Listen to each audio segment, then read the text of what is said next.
Welcome back to the Shipyard. Today we've got a special sneak peek at the USS Bellerophon, the monthly prize for the Year of Hell kit that will be coming out in August of 2015. Now this is an Intrepid class. We saw it in Deep Space Nine. It has 4 attack dice, 2 agility, 4 hull, 5 shields. So it's just like the USS Voyager, same stat line. Has 2 crew slots, 2 weapon, 1 tech. That weapon slot is important because you'll need a dorsal phaser array, because the named ability does not give you a 360 shot. Instead, the named ability is, when defending, during the compare results step, you may disable 2 of your active shields to cancel 1 of the attacking ship's normal hit results. Not a terrible ability. In fact, a pretty decent ability in my book. As long as you survive the shot overall, you will be able to get those shields back, and you can keep canceling a hit every round of the game. Is it amazing? No. Is it a solid ability? Yes. Can it see some play? You bet. Our captain in this pack is William Ross. He's a 6 skill captain. Action: target a ship within range 1 to 2 that is in your forward firing arc. If the target ship attacks this round, that ship rolls 1 less attack die. Not a terrible ability, not an amazing ability either. What it can be really good at is hurting low attack secondary weapons, so things like meganometric guided charges, Ferengi missile launcher, yes, it's a thing, people. Phased polaron beams, if those are prevalent at all, things that go through shields, even chronoton torpedoes. It's strictly worse than an evade, because you could just evade, get the hit, cancelled, but if you can evade and do this, now you're potentially taking out 2 attacks, and that's a thing. The nice thing about this is that Ross is also an admiral, and he gives you a boost of 2 captain skill, and that all-important elite talent, and now his ability becomes a fleet action, and that's actually not a bad ability at all. Now you can use a support ship, like a cloaked Apnex, Romulan Science Vessel, Vo, something like that, to trigger the fleet action, still have all your ships evading, or cloaked, and I think it works out. So it's definitely something to look at here.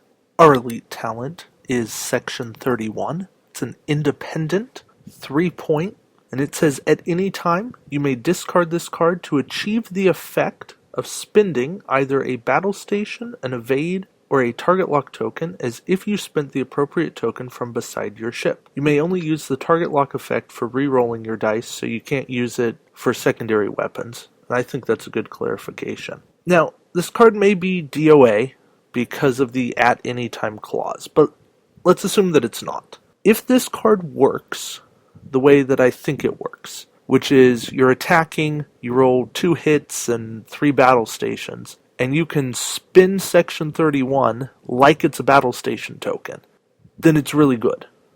Or you're cloaked, and you have Section 31, and you roll 1 evade and 4 battle stations and a blank, and you spin this to convert all your battle stations to evades, then it's brilliant.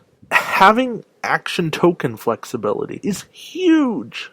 And yeah, it eats your elite talent, which is probably the rarest thing. It's up there with tech with being really rare.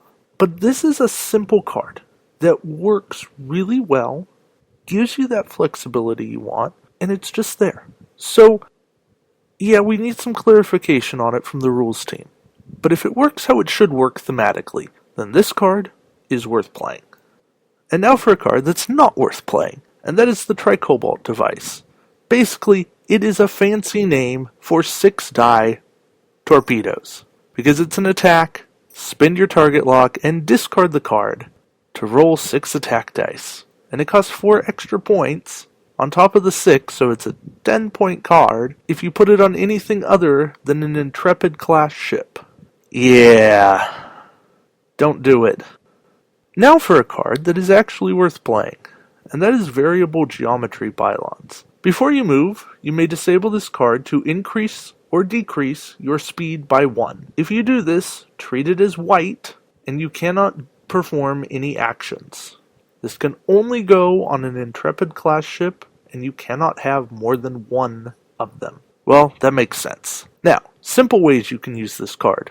Voyager can now do a one straight, or a 4 bank. As for complicated ways to use this card, how about a 4 turn? I don't know what that is. How about a 2 evasive maneuvers? That's the resource we just got in Q1. I don't think they accounted for those.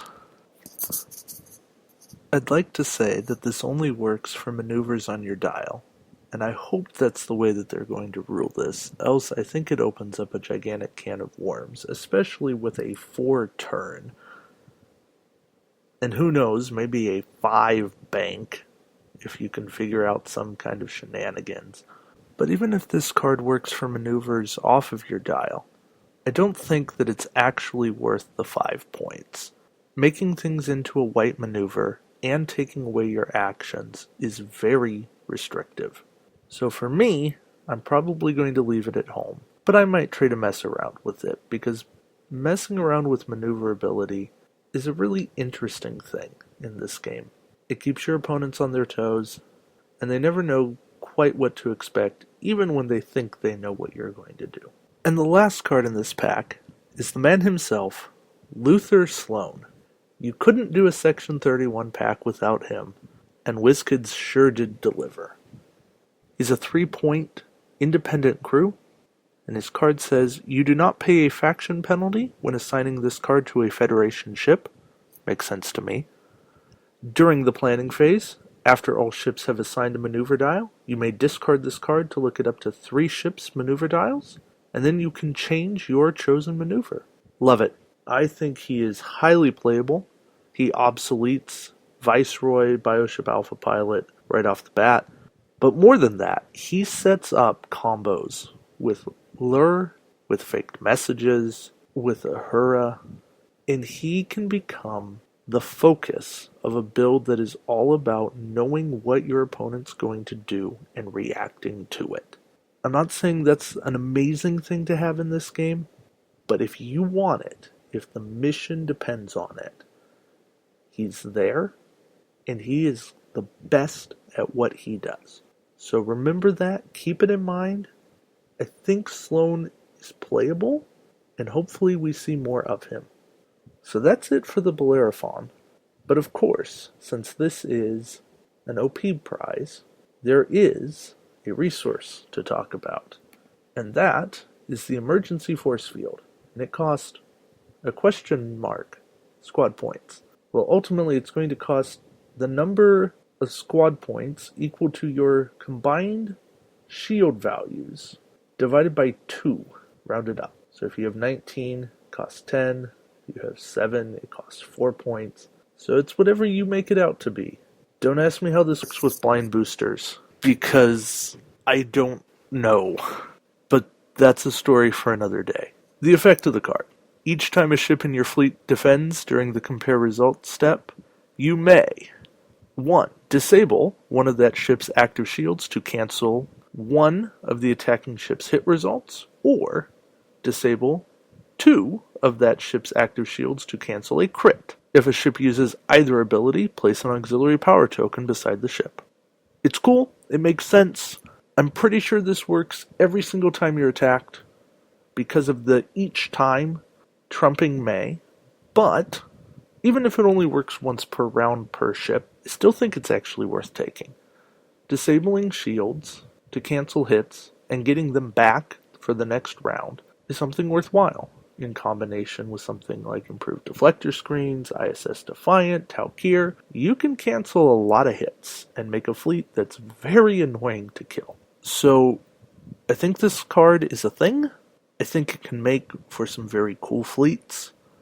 Look out for it in the near future. And this one gives you a definite reason to go out and play. So guys, go find a venue that's running Year of Hell. That's the Bellerophon and Year of Hell. If you agree with me, let me know. If you don't agree with me, let me know. Let me know why you don't agree with me. I'm happy to discuss things. I'm happy for you to tell me that I'm completely wrong. Because you know what? These are my first impressions, and maybe you have some different first impressions, and that would be awesome. I would love to hear from you. Either way, thank you so much for watching. We'll see you around the shipyard. Take care, guys.